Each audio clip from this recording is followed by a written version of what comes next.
ये है शबाना और रिंकी और मैं हूँ आज एडवांस कट सैलून में, जो कि मेरी सिटी हिसार में है। एंड ये बिल्कुल भी वीडियो स्पॉन्सर्ड या इस टाइप का कुछ भी नहीं है। बहुत टाइम से मेरी मम्मा और मैं वहीं पर जाते हैं, तो इसलिए मैंने वहीं पर ये वीडियो शूट किया है। और जहाँ जहाँ पर ब्रांचेस है वो मैंने स्क्रीन पर नाम लिख दिया है। और आज इस वीडियो में मैं आप लोगों को बताने वाली हूँ कि फेशियल वैक्स कराना क्या चेहरे के लिए ठीक है या नहीं है, क्या क्या इसके फ़ायदे हैं और क्या क्या इसका नुकसान है। और साथ के साथ आप स्क्रीन पर देख सकते हैं मेरा फेशियल वैक्स होते हुए भी। तो सबसे पहली चीज़ मैं ये बोलना चाहूँगी कि जब भी आप फेशियल वैक्स कराएं, आप किसी प्रोफेशनल से कराएं, किसी नौसिखिए से आप ना कराएं। मैं ये नहीं प्रेफर करूँगी बिल्कुल भी, क्योंकि हमारी फेस की स्किन जो है वो बहुत ज़्यादा सेंसिटिव होती है। जब फेस वैक्स होता है सबसे पहले पाउडर लगता है चेहरे पे, जैसे कि आपने देखा होगा। फिर नॉर्मल वैक्स कराना ही फेस के लिए सबसे ठीक रहता है। तो नॉर्मल वैक्स ही मैं करा रही हूँ। और बिल्कुल भी जो वैक्स है वो ज़्यादा गर्म नहीं होना चाहिए, ठीक होना चाहिए है। तो वैक्स को अच्छे से फूंक मार करके, रिंकी अच्छे से फूंक मार के दे रही है, शबाना चेहरे पे वैक्स फिर लगा रही है। एंड उसके बाद वो स्ट्रिप से खींच लेती है। और सच बोल रही हूँ, मुझे बिल्कुल भी पेन नहीं हुआ, क्योंकि मेरे जो हेयर है वो काफ़ी सॉफ्ट है। मैं रेगुलरली अपना स्किन केयर करती हूँ, अपना फेस वॉश करना है या फिर लुक गॉर्जियस सीरम लगाना है बाद में, तो मैं ऑलमोस्ट रेगुलरली वो कर लेती हूँ। तो मेरी स्किन सॉफ्ट रहती है, इसकी वजह से साथ के साथ मेरे हेयर भी सॉफ्ट रहते हैं स्किन केयर की वजह से। तो मुझे वैसे भी ज़्यादा पेन जो है वो नहीं होता है। और हेयर इस वजह से सॉफ्ट रहेंगे तो पेन होने की ज़्यादा गुंजाइश नहीं रहेगी। और अगर किसी की स्किन बहुत ही सेंसिटिव है तो उसको डेफिनेटली हल्का सा पेन हो सकता है। तो ऐसे सिचुएशन में मैं नहीं बोलूँगी कि आप एकदम से पूरा चेहरे पे वैक्सिंग करवा लें। आप हल्का सा पहले अपनी नेक पर, अपनी चिन पर ट्राई करवा सकते हैं। अगर आपको ठीक लगे तो फिर आप अपने फेस पर करवा सकते हैं। फॉरहेड पे भी आप करवा के देख सकते हैं। अगर ठीक ना लगे तो आप ना कराएं। और एक चीज़, इंपॉर्टेंट चीज़ मैं ये बोलना चाहूँगी, जब भी आप अपना फेस वैक्स कराएं फिर उस दिन ना आप पूरा दिन घर में ही रहें, क्योंकि आपके स्किन के पोर्स जो है वो थोड़ा खुल जाते हैं, तो स्किन में इन्फेक्शन होने के चांसेस रहते हैं। बट ऐसा कुछ मैंने कभी भी फेस नहीं किया है। मैं फेस वैक्स कराने के बाद बाहर भी गई हूँ, सब है। बट ये एक प्रिकॉशन है, तो मैंने सोचा कि मैं आप लोगों को बता दूँ, अगर किसी की सेंसिटिव स्किन है खास करके वो फेस वैक्स के बाद घर पर रहे। एक सबसे ज़रूरी चीज़ ये है कि जहाँ पर आपके फेस पर बाल नहीं आते, फॉर एग्जांपल अगर आपके अपर लिप्स पे बाल नहीं आते, तो आप वहाँ पे वैक्सिंग मत करवाएं, क्योंकि फिर आपके बाल आ सकते हैं, आने शुरू हो सकते हैं। तो वो चीज़ आप मत करवाइए मेरे साथ, क्योंकि ये अपर लिप्स वाले सिचुएशन में हुआ है। पहले कभी भी बाल नहीं आते थे, जब एक बार वैक्सिंग करवा लिया था अपर लिप्स पे, उसके बाद लेकिन आने शुरू हो गए थे। तो इस वजह से इस चीज़ का आप प्लीज़ ध्यान रखिएगा।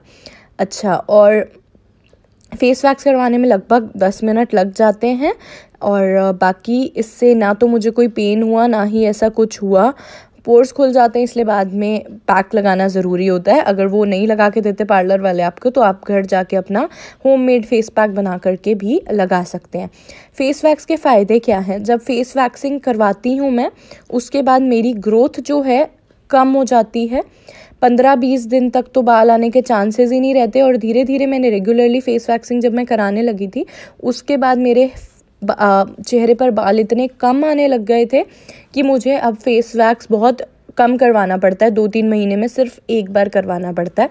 और मेरे मतलब चेहरे पे बालों का ग्रोथ इतना कम हो गया रेगुलरली फेस वैक्स करवाने से, क्योंकि वैक्सिंग से जड़ से बाल निकल जाते हैं। इस वजह से फेशियल हेयर ग्रोथ जो है वो धीरे धीरे कम होने लग जाती है। अगर आप शेविंग करेंगे तो आपके बाल जो हैं वो हार्ड आएंगे। शेविंग करने से, रेज़र से या और भी किसी तरह के शेविंग मेथड करेंगे तो उससे हार्ड आ सकते हैं। साथ के साथ उससे जड़ से आपके बाल नहीं उतरेंगे, तो हर अगले दिन आपके बाल आएंगे और जल्दी ग्रोथ होएगा। तो इसलिए सबसे बेस्ट मेथड मुझे लगता है वैक्सिंग है।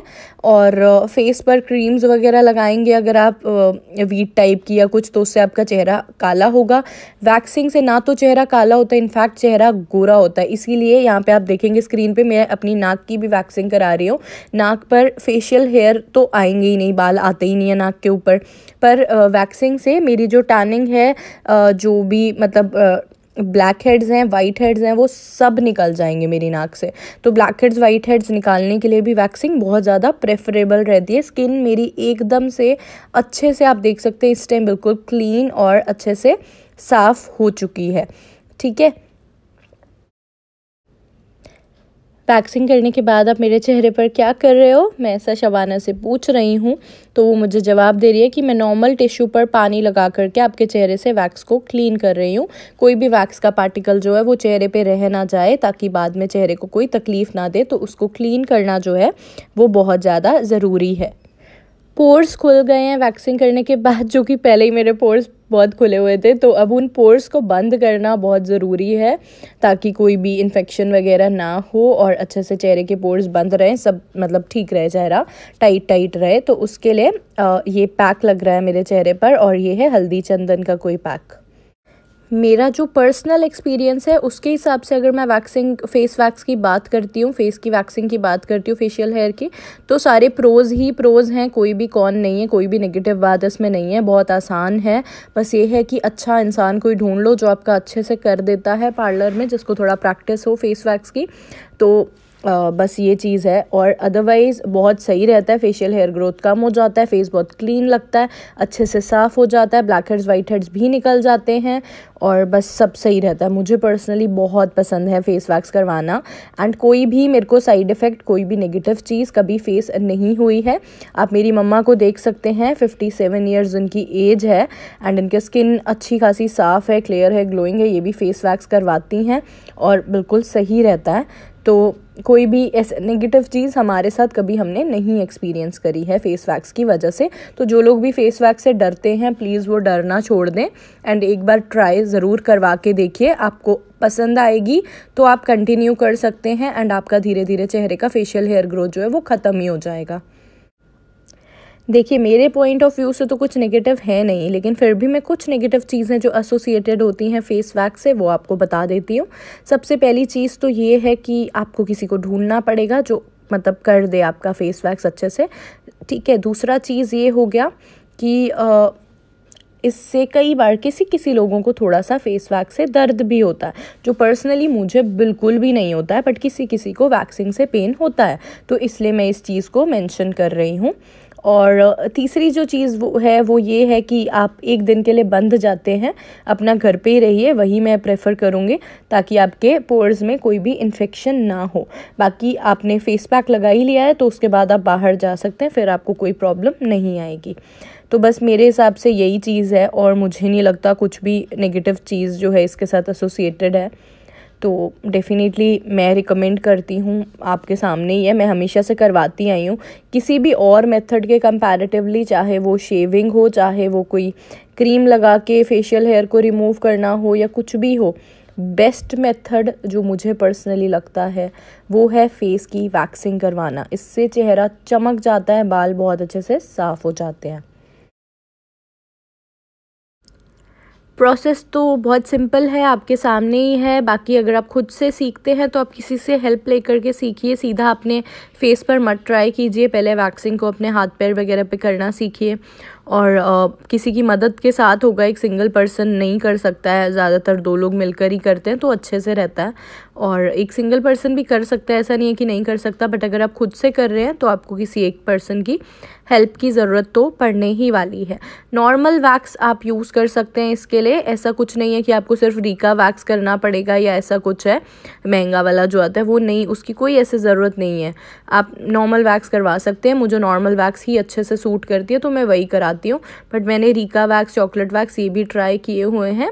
मैं पर्सनली नॉर्मल वैक्स प्रेफर करती हूँ, बजट फ्रेंडली भी है, सस्ती भी है, और मुझे लगता है कि बेस्ट होती है, मुझे सबसे ज़्यादा सही से सूट करती है क्योंकि वो। और अदर देन दैट, अब वीडियो तो एक तरह से देखो हो गया है ख़त्म। आप वीडियो को अब छोड़ करके जा सकते हैं। लाइक करना हो तो लाइक ज़रूर कर दीजिएगा, चैनल को सब्सक्राइब करना ऐसी और वीडियोस अगर आप देखने में इंटरेस्टेड हैं तो। और बाकी अभी क्योंकि थोड़ा सा वैक्सिंग का प्रोसेस जो आपको वीडियो में दिखता रहेगा, तो मैं कुछ ना कुछ बातें कर लेती हूँ। तो अभी नवरात्रे चल रहे हैं, आई होप आप लोगों के नवरात्रे अच्छे जा रहे होंगे। मुझे ज़रूर बताना कितना गरबा किया, कितना डांडिया किया, कितनी आप लोगों ने फास्टिंग करी, एंड आपकी सिटी में नवरात्रे किस तरह से मनाए जाते हैं, दुर्गा पूजा की क्या प्रिपरेशंस हैं, एंड क्या आपके यहाँ पर शादियों का सीज़न चल रहा है या नहीं चल रहा है। तो मुझे कुछ अच्छी बातें अपनी सिटी की ज़रूर बताइए, ताकि मैं भी आपके सिटी के बारे में कुछ जान पाऊँ, अपना सिटी का नाम, और साथ में आपके यहाँ पे कैसे सारे फेस्टिवल सेलिब्रेट हो रहे हैं ज़रूर बताना। और ये देखिए देखिए भूत को आप कॉफ़ी पीते हुए। तो मैं मिलती हूँ आपसे अपनी अगली वीडियो में।